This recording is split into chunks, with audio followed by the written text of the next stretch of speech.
Hello everyone. जैसे माध्यम से एक वैकेंसी निकल कर आई थी झारखंड में, और वो वैकेंसी थी क्षेत्रीय कार्यकर्ता स्वास्थ्य चिकित्सा शिक्षा एवं परिवार कल्याण विभाग में फील्ड वर्कर की वैकेंसी थी। और वो वैकेंसी लगातार जो है इतने लंबे समय के बाद भी अभी कोई भी अपडेट्स जो है इस वैकेंसी से रिलेटेड आप सभी विद्यार्थियों को नहीं मिल रहा होगा।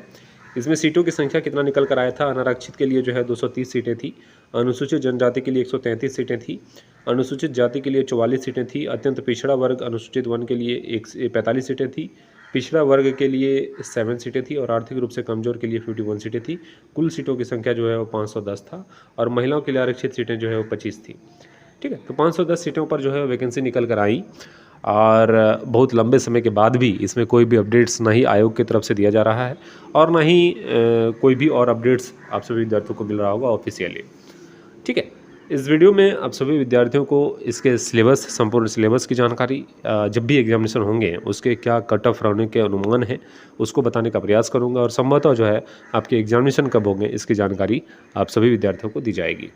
ठीक है, इसमें आप सभी विद्यार्थियों को सबसे पहले मैं बता दूं कि मेरे माध्यम से मेरे द्वारा ये पुस्तकें लिखी गई हैं। उत्पाद सिपाही और क्षेत्रीय कार्यकर्ता। उत्पाद सिपाही में जो फिजिकल विद्यार्थी पास हैं वो इस पुस्तक को जरूर ले लें। अगर आपने क्षेत्रीय कार्यकर्ता का फॉर्म सबमिट करा है तो क्षेत्रीय कार्यकर्ता के लिए भी इस पुस्तक को अवश्य ले लें, क्योंकि इसमें 15 प्रैक्टिस सेट भी आप सभी विद्यार्थियों को दिया जा रहा है और 15 प्रैक्टिस सेट जो है वो काफ़ी अच्छे लेवल के जो है वो प्रैक्टिस सेट यहाँ पे दिए गए हैं। ठीक है, आइए और भी जानकारी आप सभी विद्यार्थियों को देता हूँ कि क्षेत्रीय कार्यकर्ता स्वास्थ्य चिकित्सा एवं परिवार कल्याण विभाग में लेवल 1 की ये वैकेंसी थी और इसमें 10वीं पास अभ्यर्थियों ने जो है इस फॉर्म को सबमिट करा था। ठीक है, इसमें समस्याएं बहुत तरह की आई और लगातार विद्यार्थी जो है अपडेट्स के लिए मैसेज करते हैं, कॉल करते हैं, लेकिन जब तक ऑफिशियली कुछ नहीं आएगा तब तक जो है वो ऑथेंटिक जानकारी हम लोगों के पास नहीं रहता है, तब तक कुछ कहना संभव नहीं है। लेकिन एग्जामिनेशन कब होगा इसकी जो है अनुमानित तिथि मैं बता सकता हूँ और वो आपको इस वीडियो में मिल जाएगा। एग्जामिनेशन का जो है वो प्रारूप या मोड जो मैं कहूँ तो वो CBT भी लिखा गया था और इसका OMR भी लिखा गया था। मतलब CBT से भी लिया जा सकता है या OMR बेस्ड भी आपके एग्जामिनेशन लिया जा सकता है। वो डिपेंड करता है एजेंसी पे और उस समय पे जब आपके एग्जामिनेशन डेट दिए जाएंगे उस समय पे आपको बता दिया जाएगा कि आपके एग्जामिनेशन कैसे लिए जाएंगे। ठीक है, सिलेबस का जिक्र मैं यहाँ पे थोड़ा कर देता हूँ आप सभी विद्यार्थियों के लिए। सिलेबस जो है वो 3 पेपर के एग्जामिनेशन आपके लिए जाएंगे। इस एग्जामिनेशन में पेपर 1, पेपर 2 और पेपर 3। पेपर 1 जो है वो सिर्फ क्वालिफाइंग होता है, इस चीज़ को याद रखिएगा, क्वालिफाइंग होता है। इसमें आपके हिंदी भाषा से 80 प्रश्न पूछे जाते हैं और अंग्रेजी भाषा से 40 प्रश्न पूछे जाते हैं। पेपर 2 जो है वो रीजनल लैंग्वेज का पेपर होता है, क्षेत्रीय भाषा जिसको बोलते हैं, वो रीजनल लैंग्वेज का पेपर होता है। 100 जो है मार्क्स का पेपर होता है, 2 घंटे का समय इसमें दिया जाता है। ठीक है, आप जो चुनाव किए होंगे रीजनल लैंग्वेज का वो चीज़ें जो है आपको यहाँ पे एग्जामिनेशन में पूछा जाएगा।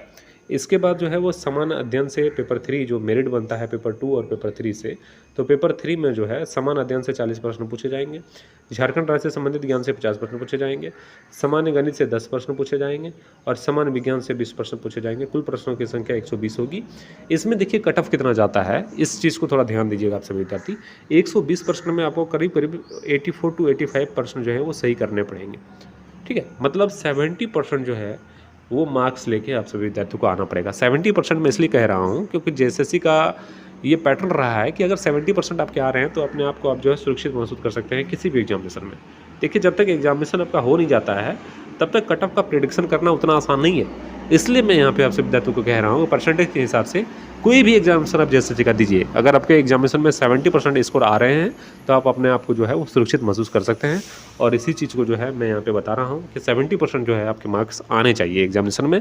और जब एग्जामिनेशन आपके होंगे उस समय जो है परीक्षा के लेवल को देखते हुए जो है वो कट ऑफ डिसाइड किया जाता है, कट ऑफ को बताया जा सकता है। लेकिन यहाँ पे परीक्षाएं हुई नहीं है, इसलिए मैं कह रहा हूँ कि 70% जो है आपके टारगेट होना चाहिए। इससे ज़्यादा जितना हो, इससे मिनिमम जो है इससे कम नहीं होना चाहिए। ठीक है, इससे कम अगर आपका आ रहा है तो निश्चित रूप से वो दिक्कत होगा। ठीक है, तो कट ऑफ यहाँ पे 84 to 85 क्वेश्चन जो है पेपर 3 में होना चाहिए।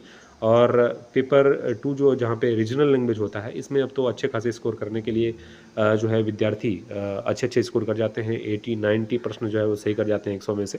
तो यहाँ ये पेपर ऐसा होता है कि यहाँ पे जो एज ले गया वो जो है मेरिट में आसानी से आ सकता है। ठीक है, तो लैंग्वेज पेपर भी आप सभी विद्यार्थियों को विशेष ध्यान देने की आवश्यकता है।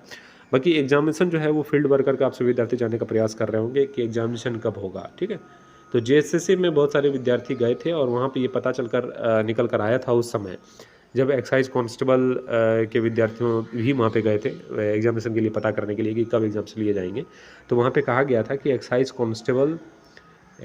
कांस्टेबल और फील्ड वर्कर का एग्जामिनेशन जो है, फील्ड वर्कर का सीजीएल टेक्निकल वाला जब एग्जामिनेशन रद्द हुआ था उस समय विद्यार्थी गए थे, उस समय कहा गया था कि एक्साइज कांस्टेबल और फील्ड वर्कर का जो है एग्जामिनेशन आपका 2025 में करा लिया जाएगा। एक्साइज कांस्टेबल का एग्जामिनेशन तो 101% होने की उम्मीद है अभी तक फिलहाल, क्योंकि 15 दिसंबर के बाद से आपके एग्जामिनेशन शुरू हो जाएंगे। लेकिन फील्ड वर्कर का जो है वो समस्या उत्पन्न हो गया है और अभी लेटेस्ट अपडेट में बता रहा हूँ कि ये संभावना अब कम लग रहा है कि आपके दिसंबर में एग्जामिनेशन मतलब 2025 में आपके एग्जामिनेशन फील्ड वर्कर का लिया जाएगा, क्योंकि अभी यहाँ पे बहुत सारी प्रक्रियाएं इस वैकेंसी में बाकी है। अभी तक रिजेक्शन लिस्ट नहीं आया है विद्यार्थियों का, सबसे पहले वो लिस्ट आएगा, उसके बाद हो सकता है कि आयोग एक मौका भी दे दे विद्यार्थियों को फोटो और सिग्नेचर सुधार करने के लिए, तो वहाँ पे फिर समय का जो है वो खेल चलेगा। और यहाँ पे 2025 में लगभग क्लियर हो चुका है कि फील्ड वर्कर के एग्जामिनेशन नहीं होंगे। ठीक है, सिर्फ आपके एक एग्जामिनेशन जो है वो आपका जेएसएससी के माध्यम से जो एग्जामिनेशन निकलते हैं उसमें सिर्फ एक वैकेंसी का एग्जामिनेशन लिया जाएगा और वो है एक्साइज कांस्टेबल।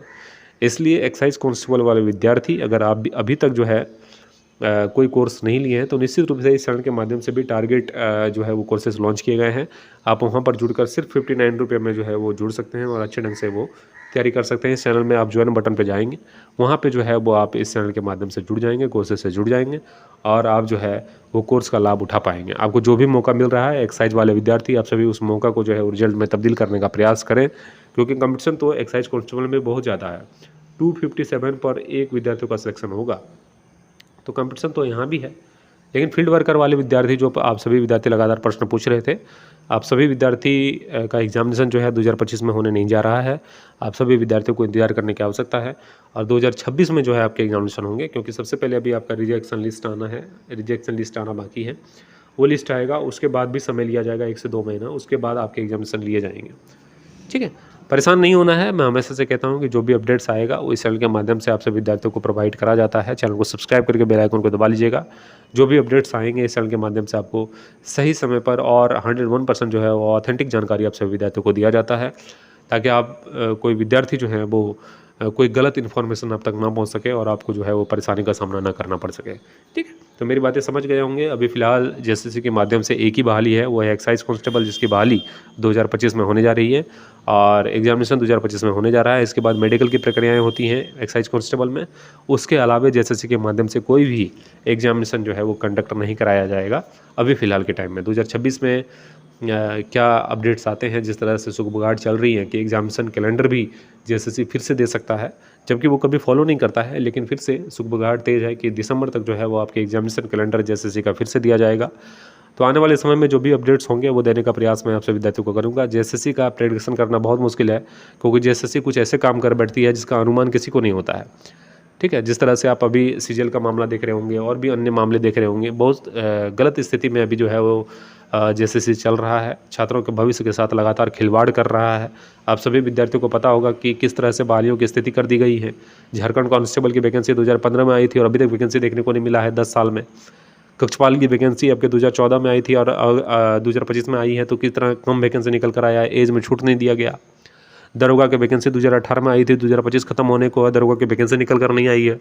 ये सब वैकेंसी में डिफेंस लाइन की बात कर रहा हूँ, जिसमें एज रिस्ट्रिक्शन होता है कि आप इतने एज तक ही फॉर्म सबमिट कर पाते हैं। उस वैकेंसी की ऐसी स्थिति कर दी है जेएसएससी के माध्यम से और यहाँ की लापरवाह सरकार के माध्यम से। तो भविष्य तो आप सभी विद्यार्थियों का ऐसे ही जो है वो बेड़ा कर किया जा रहा है। तो आपको जो भी मौका मिल रहा है आप सभी विद्यार्थियों को उसको जो है रिजल्ट में तब्दील करने का प्रयास आप सभी विद्यार्थी करिए, क्योंकि झारखंड में अगर आप एग्जामिनेशन की तैयारी कर रहे हैं तो आपको सबसे पहले बात है कि अवसर आपको बहुत कम मिलेगा, और जो भी अवसर मिले उसको जो है अवसर को रिजल्ट में तब्दील करने का प्रयास सब सभी विद्यार्थी करिए, नहीं तो बाद में अफसोस होगा। क्योंकि वैकेंसी एक बार आएगी, आपको एक ही बार मौका मिलेगा, दोबारा फिर मौका नहीं मिलेगा। आप एज जो है वो ओवर एज हो जाएंगे, आप फॉर्म सबमिट ही नहीं कर पाएंगे। जिस तरह से अभी कक्षपाल के विद्यार्थियों की क्या गलती है, जब फॉर्म आया था उस टाइम विद्यार्थी फॉर्म सबमिट नहीं कर पाए थे क्योंकि एज नहीं था, और अभी फिर से फॉर्म सबमिट नहीं कर पा रहे हैं क्योंकि एज खत्म हो गया है। तो उनकी क्या गलती है? जो पहली वैकेंसी में एज कम रहने के कारण फॉर्म सबमिट नहीं कर पाया, और अभी जब वैकेंसी आई थी फॉर्म ज़्यादा होने के कारण फॉर्म सबमिट नहीं कर पाया, तो उनकी क्या गलती है? तो तो ऐसी चीज़ें जो है वो झारखंड में और झारखंड सरकार के द्वारा किया जा रहा है। तो उन सभी चीज़ों को बचने की आवश्यकता है। आप सभी विद्यार्थियों को जो भी अवसर मिल रहा है उसको रिजल्ट में तब्दील करने का प्रयास करिए। क्षेत्रीय कार्यकर्ता का फॉर्म अगर आपने सबमिट करा है तो निश्चित रूप से अभी से तैयारी में लग जाइए, क्योंकि आपके एग्जामिनेशन होंगे, ये 101% जो है वो श्योर है। तो अभी से अगर आप तैयारी करते रहते हैं तो निश्चित रूप से जो है आने वाले समय में आपका तैयारी का लेवल जो है वो अन्य विद्यार्थियों की तुलना में अच्छा खासा हो जाएगा। और सीटों की संख्या जो है लिमिटेड है, कंपटीशन तो काफ़ी टफ होता है। एक एक सीट पे जो है 300 विद्यार्थी फाइट कर रहे हैं, तो निश्चित रूप से जो है वो कंपटीशन काफ़ी टफ होने जा रहा है। मेरी बातें आप सभी विद्यार्थी समझ गए होंगे, और मैं हमेशा आप सभी विद्यार्थियों को गाइड करता रहता हूँ। और जितनी भी वैकेंसीज होती हैं उसके सिलेबस को इस तरह से तोड़ मरोड़ कर आप सभी विद्यार्थियों को बताने का प्रयास करता हूँ, ताकि आप सभी विद्यार्थियों के जहन में लगातार रह सके और अच्छे ढंग से आप सभी विद्यार्थी सिलेबस को समझेंगे, तभी जो है वो एग्जामिनेशन की तैयारी अच्छे ढंग से हो पाएगी। क्योंकि बहुत सारे विद्यार्थियों को, और मैं देखता हूँ कि लगातार चैनल पे सिलेबस को बताया जाता है, तो इस तरह से बताया जाता है कि विद्यार्थी सिलेबस को देखने में और समझने में ही परेशान हो जाते हैं। तो वो चीज़ें जो है यहाँ परेशानी का बात इस चैनल के माध्यम से नहीं किया जाता है। जो भी चीज़ें मैं बताता हूँ वो ऑथेंटिक, सही और अच्छी भाषा में बताने का प्रयास करता हूँ, ताकि आप सभी विद्यार्थियों को अच्छे ढंग से वो समझ आ सके। आपका शुक्रिया, बहुत बहुत धन्यवाद।